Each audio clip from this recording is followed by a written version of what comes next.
ராஜாதித்தன். அத்தியாயம் 18. கல்வெட்டு தகவல். தில்லை ஸ்தானம் கிரிதஸ்தைனீஸ்வரர் கோயிலில் உள்ள முதலாம் ஆதித்த சோழர் கல்வெட்டு ஒன்றில் தொண்டை நாடு பரவின சோழன் மற்றும் பல் யானை கோக்கண்டான் என்ற அவரின் புகழ் பெயர்கள் காணப்படுகின்றன. 2 நாள் பிரயாணத்திற்கு பிறகு கொல்லத்தை அடைந்தார்கள் வெள்ளங்குமரனும் வணிகர்களும். வண்டிகளை விட்டு இறங்கிய பிறகு சிறிது தூரம் மீண்டும் படகிலேயே பயணிக்க வேண்டியிருந்தது அவரின் இருப்பிடத்தை சென்று அடைய. அடர்ந்த காட்டிற்குள் அழகான சிறிய நீர்வீழ்ச்சியொன்று வெள்ளி அருவியாய் நீரை சிதறடித்து கொண்டிருக்க மெல்லியதோர் சாரல் எப்போதுமே நிறைந்திருந்தது காற்றோடு கலந்து. செண்பக மலர்களின் வாசம் வீசும் காற்றோடு கலந்து வந்த அந்த இடம் வாசத்தால் நிறைந்திருந்தது. சிறிய ஓடை ஒன்று வீட்டின் இடதுபுறமாக ஓடிக்கொண்டிருந்தது, புதிதாக கொலுசு அணிந்த சிறு பெண் பிள்ளை போல. இயற்கை மட்டுமே ஆட்சி செய்து கொண்டிருந்த அந்த இடத்தில் கால் வைத்த உடனேயே ஏதோ ஒரு இனம் புரியாத பரவசம் ஒன்று இதயம் முழுமையும் நிறைத்தது. அவர்களுக்கு முன்பாகவே ஏற்கனவே 2 படகுகள் அங்கு நின்றிருப்பதை கண்ட ஜெயசீலர் வேறு எவரோ ஆச்சாரியரை சந்திக்க முன்பே வந்திருக்கின்றனர் என்பதை உறுதி செய்து கொண்டார். கரையோரம் இருந்த படகோட்டி ஒருவனிடம் மெல்ல பேச்சு கொடுத்தார்.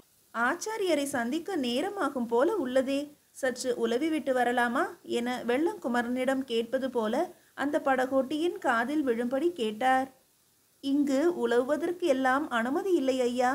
ஆச்சாரியரின் உதவியாட்கள் 2 உள்ளார்கள், உள்ளே இருக்கிறார்கள். அவர்கள் வெளியே வந்தவுடன் தாங்கள் யார், எதற்காக வந்துள்ளீர்கள் என்பதை கூறி அனுப்புங்கள். அவர்கள் அதை உள்ளே தெரிவிப்பார்கள். அதன் பிறகு அவர் அழைத்தால் உள்ளே செல்லலாம் என்றான் அந்த படகோட்டி. அப்படியா? அதுவரை இங்கேயே காத்திருக்க வேண்டியதுதானா? நாம் தான் இந்த நேரத்தில் வருகிறோம் என்று முன்பே அறிவித்து அனுமதி பெற்றுத்தானே வந்துள்ளோம். நமக்கான சமயத்தில் வேறு எவரையோ சந்தித்து கொண்டு நம்மை தாமதிக்க வைப்பது முறையல்லவே என்றான் வெள்ளங்குமரன் வேண்டுமென்றே. தம்பி, உள்ளிருப்பது எவரென்று அறியாமல் நீ பேசுகிறாய். ஆச்சாரியரை சந்திக்க வந்திருப்பது இந்நாட்டின் அரசியார். இளவரசியோடு வந்துள்ளார். முக்கிய விஷயமாக. எவராயினும் அவர்கள் திரும்பி வரும் வரை காத்திருக்க வேண்டுமே தவிர எவருக்காகவும் அவர்கள் காத்திருக்க வேண்டிய அவசியமே இல்லை என்றான் படகோட்டி கோபமாக. மன்னித்து விடுங்கள் ஐயா, சற்று அவசரப்பட்டு விட்டான் தம்பி. யாரென்று அறிந்திருந்தால் வாயையே திறந்திருக்க மாட்டான். உங்களை போன்ற அனுபவசாலிகளிடம் இருக்கும் பொறுமையை இக்காலத்து இளைஞர்களிடம் எதிர்பார்க்க முடியாதல்லவா என்றார் ஜெயசீலர் இடையில் நுழைந்து. நீங்கள் கூறுவதும் உண்மைதான் ஐயா. செயல்பட வேண்டும் என்று துடியாய் துடிக்கும் இக்கால இளைஞர்களுக்கு செயலின் விளைவுகளை பற்றி யோசிப்பதற்கு தோன்றுவதே இல்லை என ஆமோதித்தான் அந்த படகோட்டி. ஆச்சாரியரின் இருப்பிட வாசலில் ஏதோ பரபரப்பு தோன்ற என்னவென்று பார்த்தனர் இருவரும். வாயிலில் இருந்த பெரிய திரைச்சீலை உயர்த்தப்பட அலங்கார பதுமைகளாய் மத்திம வயதிலும் இளம் வயதிலும் 2 பெண்கள் வெளியே வர அவர்கள்தான் சேரத்தின் அரசியும் இளவரசியும் என அடையாளம் காட்டினான் படகோட்டி. நீங்கள் அந்த பக்கமாக சென்று விடுங்கள். அவர்கள் வரும்போது வெளியாட்கள் இங்கு இருப்பதை அனுமதிக்க மாட்டார்கள் என்றான் படகோட்டி. அப்படியே ஐயா என்ற ஜெயசீலர் உடன் வந்த வணிகர்களோடு வலது பக்கமாய் திரும்பி நடக்க வெள்ளங்குமரன் வராததை கண்டு நின்றார். நீங்கள் போய் ஆச்சாரியரை சந்தித்து வாருங்கள் ஐயா. நான் படகிலேயே இருக்கிறேன். என் விஷயம் பற்றியும் சற்று கேளுங்கள். அவர் என்னை அழைத்தால் கூறுங்கள், உடனே ஓடி வந்து விடுகிறேன் என்றான் வெள்ளங்குமரன். நல்லது குமரா, நாங்கள் பேசிவிட்டு வருகிறோம் என்று ஜெயசீலர் திரும்பி நடக்க இந்த பக்கமாய் வரும் அரசி மற்றும் இளவரசியின் முகங்களை நோக்கினான் வெள்ளங்குமரன். இருவரின் முகத்திலும் உற்சாகம் ஏதுமின்றி வாடி இருப்பதை கண்ட அவன் இவர்கள் நினைத்து வந்த காரியம் நிறைவேறவில்லை போலும் என தனக்குள் நினைத்து கொண்டான். தாயே, புறப்படலாமா பவ்யமாக கேட்டான் அந்த படகோட்டி. சற்று பொறு. உள்ளிருந்து ஆச்சாரியர் ஆசீர்வதித்து அனுப்பிய பூமாலை கொண்டு வருவதாக கூறியுள்ளார்கள். நீ போய் அதனை வாங்கி வா. பிறகு வந்தவுடன் புறப்படலாம் என சேரத்து அரசி கூற அங்கிருந்து நகன்றான் படகோட்டி. மெய்க்காவலரோ பாதுகாப்பு வீரர்களோ எவரும் இன்றி இந்த படகோட்டியை மட்டுமே நம்பி வந்திருக்கும் அவர்களை காண்பது வியப்பாக இருந்தது வெள்ளங்குமரனுக்கு. ஆச்சாரியரின் இருப்பிடம் என்பதால் எந்த பாதுகாப்பும் தேவைப்படாது போலும் என தனக்குள் நினைத்து கொண்டான். அவர்களின் கண்களில் படாதவாறு தான் வந்த படகின் உட்புறமாக ஒடுங்கி அமர்ந்தான் வெள்ளங்குமரன். சுற்றுமுற்றும் ஒருமுறை பார்த்துவிட்ட சேரத்து இளவரசியான கோதை பிராட்டி தனது தாயை நோக்கி கேட்டால், என்னம்மா இப்படி ஆகிவிட்டது? நாம் நினைத்து வந்தது வேறு, ஆச்சாரியர் கூறுவது வேறாக உள்ளதே என்றாள். விதியை எவரால் வெல்ல முடியும் கோதை? நடக்கவிருப்பது என்னவென்று ஆச்சாரியரே கூறிவிட்ட பிறகு அதை மீறி நாம் என்ன செய்துவிட இயலும்? சோழத்தின் தலைவிதி இப்படி இருக்கும் என்று நான் கூட நினைக்கவில்லையம்மா என்றார் அரசியார். சோழம் பற்றிய பேச்சு என்றவுடன் வெள்ளங்குமரனின் உள்ளுணர்வுகள் விழித்து கொள்ள ஆரம்பித்தன. உன்னிப்பாக கவனிக்க ஆரம்பித்தான் அவர்களின் பேச்சை.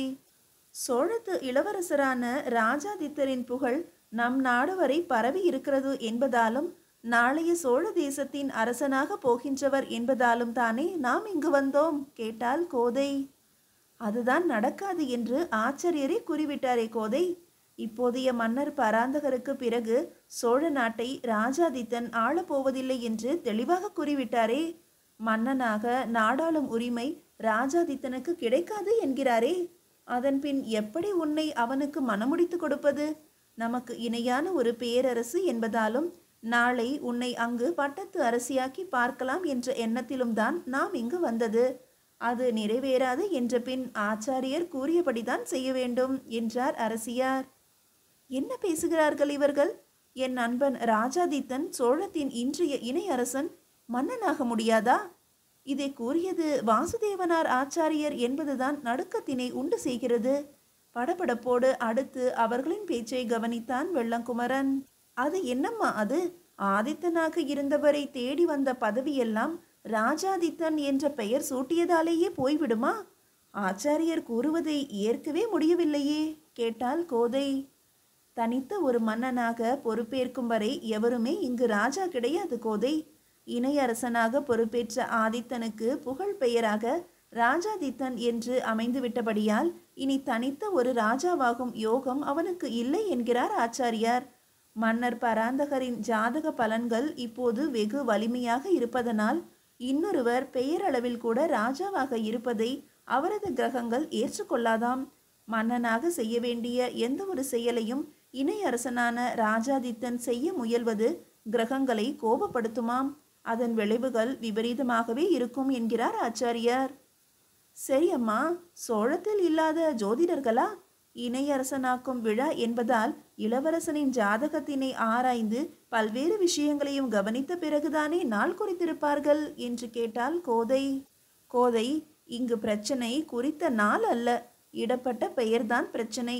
ஆதித்தன் என்ற இளவரசனின் பெயருக்குத்தான் ஜாதகம் பார்த்து அதற்கு ஏற்றாற் போல ஒரு நல்ல நாளை குறித்திருப்பார்களே தவிர ராஜாதித்தன் என்ற பெயரை அவர்கள் யோசித்திருக்கவே மாட்டார்கள் என்று நினைக்கிறேன்.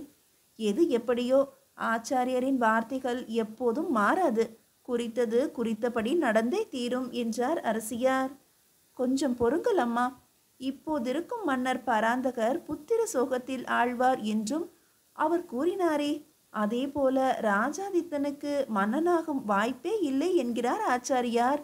எனில் என்று கோதை முடிக்கும் முன்பு, தேவையில்லாத விஷயங்களை யோசிக்காதே மகளே. குருவருளால் நாம் தப்பித்தோம் என்பது மட்டுமே உண்மை.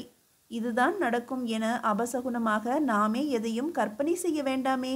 ராஜாதித்தனுக்கு இப்போதைக்கு நேரம் சரியில்லையோ என்னவோ என வருத்தப்பட்டார் அரசியார். அதனால்தான் ராஜாதித்தரோடு மன உறவு பற்றி நினைத்து கூட பார்க்க வேண்டாம் என்கிறாரா ஆச்சாரியார் கேட்டாள் கோதை. ஆமாம் கோதை, ஆனால் ஒரு விஷயத்தை கவனித்தாயா? ராஜாதித்தனோடு தான் உறவு வேண்டாம் என்று கூறினாரே தவிர சோழ தேசத்தோடு மன உறவு வேண்டாம் என்று கூறவே இல்லை. சற்று பொறுமையாக இருக்க சொல்லியிருக்கிறார். சோழத்திலிருந்தே உன்னை பெண் கேட்டு வருவார்கள் என்று உறுதியாக கூறுகிறார். எனவே நீ சோழத்தின் மருமகளாகத்தான் போகப் போகிறாய் என்பது மட்டும் உறுதி என்றார் அரசியார். ராஜாதித்தர் மன்னராக முடியாது எனில் வேறு யார் உள்ளனர்? அவரது தம்பிகள் கண்டரனும் அரிஞ்சயனும் உண்டு என்றாள் கோதை. ஆமாம், இருவர் உண்டென்று நானும் அறிவேன். எவருக்காக உன்னை பெண் கேட்டு வரும் சோழ தேசம் என்பதுதான் தெரியவில்லை. எதுவாயினும் ஆச்சாரியரின் வாக்குதான் இறுதியானது. அவர் கூறியது போல காத்திருப்பதை தவிர வேறு வழியும் இல்லை நமக்கு. நீ இதையெல்லாம் மனதில் போட்டு குழப்பிக் கொள்ளாதே மகளே. எது நடப்பினும் உனக்கு அது நன்மையானதாகவே இருக்கும் என்றார் அரசியார். அதே நேரம் ஆச்சாரியரின் உதவியாட்கள் கொடுத்த பூ மாலையை பயபக்தியோடு கையில் வாங்கி கொண்டு திரும்பினான் அந்த படகோட்டி. அதனை அரசியாரின் கையில் ஒப்படைத்தான். நல்லது, நாம் புறப்படலாம் என்று அரசியாரின் உத்தரவை ஏற்று அவர்கள் இருவரும் படகினில் ஏற உதவி செய்தான். அவர்கள் ஏறி அமர்ந்து விட்டார்கள் என்பதனை உறுதி செய்து கொண்டு மெல்ல ஏறி துடுப்பிட ஆரம்பித்தான். படகானது அன்னம் போல அசைந்து அசைந்து நீந்த ஆரம்பித்தது. அங்கு நடந்த பேச்சுவார்த்தையை முழுவதுமாக கேட்டுக்கொண்டிருந்த வெள்ளங்குமரனுக்கு 1000 தேள்கள் ஒன்றாக கொட்டியதை போன்ற அதிர்ச்சி ஏற்பட்டது. இவர்கள் என்ன பேசுகிறார்கள்? எம் நண்பனான ராஜாதித்தன் மன்னனாக முடியாது என்கிறார்களே. மாமன்னர் பராந்தகர் புத்திர சோகத்தில் தவிப்பார் என்கிறார்கள். எப்படி இதனை எடுத்துக்கொள்வது? தனக்குள்ளேயே தவித்தான் வெள்ளங்குமரன். வாசுதேவ ஆச்சாரியரை சந்திக்க சென்ற ஜெயசீலரும் அவரோடு சென்ற வணிகர்களும் திரும்பி வந்து கொண்டிருந்தனர். என்ன குமரா, பேய் அறைந்தது போல உள்ளது உன்முகம், என்னவாயிற்று கேட்டார் ஜெயசீலர். ஒன்றுமில்லையா, அது இருக்கட்டும், நீங்கள் சென்ற காரியம் ஜெயம்தானே கேட்டான் வெள்ளங்குமரன். ஆச்சாரியரை சந்தித்த பின் நிச்சயம் ஜெயம்தான். நல்லதொரு நாளும் எவரெவரோடு வணிகம் செய்யலாம் என்பதையும் நல்ல விதமாகவே தந்திருக்கிறார் என்றார் ஜெயசீலர். ஐயா, தவறாக எண்ணவில்லை எனில் ஒன்று கேட்கட்டுமா? தாராளமாக கேள்குமரா என உற்சாகமாய் கூறியபடியே படகில் ஏறி அமர்ந்தனர் அனைவரும். படகும் சிறிது தூரம் சென்றது. ஒன்றுமில்லை, ஆச்சாரியரின் வார்த்தைகள் அப்படியே நடக்குமா? இதுவரை தவறே நடந்ததில்லையா? உங்கள் அனுபவத்தில் கூறுங்களேன் என்று கேட்டான் குமரன். என்ன இப்படி கேட்டுவிட்டாய் குமரா? சேர மண்டலம் மட்டுமல்ல, அண்டை அயல் நாடுகளில் இருந்தும் கூட வருகிறார்கள் இவரை காண எனும்போது வார்த்தைகள் மாறிவிடுமா என்ன? அதை விடு குமரா. எங்களின் 20 வருட வணிக அனுபவத்தில் ஒரு முறை கூட இவர் கூறியது நடக்காமல் இருந்ததே இல்லை. ஒரு முறை அவரது பேச்சை நம்பாமல் ஒரு பெரிய வணிகத்தை ஒப்பந்தம் செய்தோம். கடைசி வரை அது நடக்கவே இல்லை. கூடவே பெருத்த நஷ்டம் வேறு என்றார் ஜெயசீலர். ஏடுகளை பார்த்து எதிர்காலத்தை பிழையே இன்றி கணித்துவிட இயலுமா என்ன கேட்டான் குமரன். அது எல்லோராலும் முடியாது குமரா. ஆனால் இறையருள் பெற்றவர்களால் முடியும், அது சந்தேகமே வேண்டாம். இவர் இறையருள் பெற்றவர்தான் என்ற ஜெயசீலர் சட்டென்று நினைவிற்கு வந்தவராய், தம்பி, உன் பிரச்சனையை கூட அவரிடம் நான் கேட்டேன் என்றார். என்ன கூறினார் ஆச்சாரியார்? நான் சந்திக்காமலேயே வந்துவிட்டேனே. தன்னையே நொந்து கொண்டான் குமரன். நீ அவரை சந்திக்க வேண்டிய அவசியமே இல்லை குமரா. நீ தேடிக் கொண்டிருப்பவரை பற்றிய தகவல் விரைவில் உன்னை தேடி தானாகவே வந்தடையும் என்றார் ஆச்சாரியார் என்று ஜெயசீலர் கூற, உள்ளுக்குள் ஒரு மத்தாப்பூ சட்டென்று பூத்தது அவனுக்குள். அவனது முகத்தில் சட்டென்று தோன்றி மறைந்த மலர்ச்சியை கவனித்தார் ஜெயசீலர். படகில் தமது பயணத்தை முடித்து கரையினை அடைந்தனர் அவர்கள். அங்கே காத்திருந்த வண்டிகளில் ஏறி மறுபடியும் பயணிக்க ஆரம்பித்தனர். எவரும் பேசாமலேயே அமைதியாகவே இருந்தனர். ஜெயசீலரின் வண்டியில் இருந்த ஒருவர் தன்னை மறந்து உறங்கத் தொடங்க மெல்ல வெள்ளங்குமரனிடம் பேச்சு கொடுத்தார் ஜெயசீலர். நீ யாரை தேடிக்கொண்டிருக்கிறாய் குமரா? ஆட்சேபனை ஏதும் இல்லையெனில் என்னிடம் கூறலாம். என்னால் ஏதாவது உதவி செய்ய முடியுமா என்று பார்க்கிறேன். நேசித்த ஒரு பெண்ணை தொலைத்து விட்டேன் ஐயா. அவளைத்தான் தேடிக்கொண்டிருக்கிறேன் என்று கூறிவிட்டு தலை கவிழ்ந்தான் வெள்ளங்குமரன். இது காதல் என்பதை புரிந்து கொண்டார் ஜெயசீலர். எங்கு தொலைத்தாய்? என்ன நடந்தது என்பதை விவரமாக கூறு என்றார். வானகப்பாடியில் ஆரம்பித்த தனது காதல் பயணத்தை தொடக்கத்திலிருந்து கூறினான் வெள்ளங்குமரன். தான் ஒரு மெய்க்காவல் படை தளபதி என்பதனை மட்டும் கூறவில்லை. வானகப்பாடியிலும் வணிகர்களுக்கு உதவியாக இருந்ததாக கூறினான். அவனது கதையை கேட்ட ஜெயசீலர் நெகிழ்ந்து போனார். அது சரி, வானகப்பாடியில் தொலைத்தவளை ராஷ்டிரகூடத்தில் ஏன் தேடுகிறாய் என்று கேட்டார் ஜெயசீலர். அரண்மனை பணிப்பெண் அவள். வானகப்பாடியின் அரசகுல பெண்களோடு குந்தல நாடு சென்று விட்டதாக இறுதியாக தகவல் கிடைத்தது என்றான் வெள்ளங்குமரன். குந்தல நாட்டு அரண்மனையா? சென்ற திங்கள் கூட நான் சென்றிருந்தேனே அங்கு வியாபார நிமித்தமாக. விலை உயர்ந்த பட்டு துணிகளை கொடுத்துவிட்டு வந்தேனே. அப்போது பணிப்பெண்களில் சிலர் உடனிருந்தார்களே அரசியர்களோடு. அது இருக்கட்டும், அந்த பெண்ணின் பெயர் என்ன குமரா என்று கேட்டார் ஜெயசீலன். விருச்சிகா என்ற பெயர் அவளுக்கு என குமரன் கூற அதிர்ந்து போனார் ஜெயசீலர். விருச்சிகாவா என கேட்ட ஜெயசீலரின் முகத்தில் அதிர்ச்சி பரவுவதை கவனித்து விட்டான் வெள்ளங்குமரன். என்னவாயிற்று ஐயா? ஏன் இந்த அதிர்ச்சி? அவளை கண்டீர்களா? பதட்டமாக கேட்டான். கண்டிருக்கிறேன் குமரா அந்த பெண்ணை. விருச்சிகா என்ற பெயரால் நினைவிருக்கிறது அவளை. நான் துணிகளை காட்டி கொண்டிருந்த போது பல முறை இப்பெயர் சொல்லி அழைத்தார்கள் அவளை. நீண்ட நேரத்திற்கு பிறகே வந்தாள். உயிரற்ற பார்வை, வெறித்து போன விழிகள், மனநிலை மிகவும் பாதிக்கப்பட்டிருந்தாள். எலும்பும் தோளுமாக காட்சியளித்தாள். ஏதாவது துணிகள் வேண்டுமா, எது வேண்டுமானாலும் எடுத்துக்கொள் என அரசியார் பலமுறை கூறியும் அவள் எதையுமே எடுக்கவில்லை. செவ்வேல் செவ்வேல் என்று மட்டுமே உளறிக் கொண்டிருந்தாள். தங்கத்திலோ வெள்ளியிலோ வேல் கேட்டாலாவது தந்து விடலாம். இந்த செவ்வேல் என்றால் என்ன? எங்காவது கிடைத்தால் வாங்கி தாருங்களேன். அப்போதாவது இவளுக்கு இந்த பித்து நிலை சரியாகிறதா என்று பார்ப்போம் என அங்கிருந்த பெண்கள் கூறியது இன்னமும் காதில் ஒலித்து கொண்டிருக்கிறது எனக்கு என்றார் ஜெயசீலர் வேதனையோடு. அவர்கள் கூறிய அந்த செவ்வேல் என்பது நான் தான் ஐயா என கூறிய வெள்ளங்குமரன் கண் கலங்க ஆரம்பித்தான். உன் பெயர் குமரன் என்றல்லவா கூறினாய் எங்களிடம்? கோபமாக கேட்டார் ஜெயசீலர். செவ்வேல் குமரன் என்பது எனது பெயர் ஐயா. அவளை பொறுத்த மட்டில் நான் செவ்வேல் மட்டுமே. அந்த பெயரிட்டு எவர் அழைத்தாலும் அவளது நினைவு வந்து வாட்டுகிறது என்பதால் நான் எல்லோரிடமும் குமரன் என்பதனை மட்டும் கூறி வருகிறேன் என்று கூறி முடித்த குமரன் குலுங்கி அழ ஆரம்பித்தான். அவனை எப்படி சமாதானப்படுத்துவது என்பதை அறியாமல் அமைதியாக இருந்தார் ஜெயசீலர். தானாகவே அவளை பற்றிய தகவல் கிடைக்கும் என ஆச்சாரியர் கூறியது நடந்திருந்தாலும் இப்படிப்பட்ட ஒரு தகவலா இந்த குமரனுக்கு கிடைக்க வேண்டும் என ஆதங்கப்பட்டது அவரது மனம். அதற்குள் தன்னை தேர்ச்சி கொண்ட குமரன் நிமிர்ந்தான்.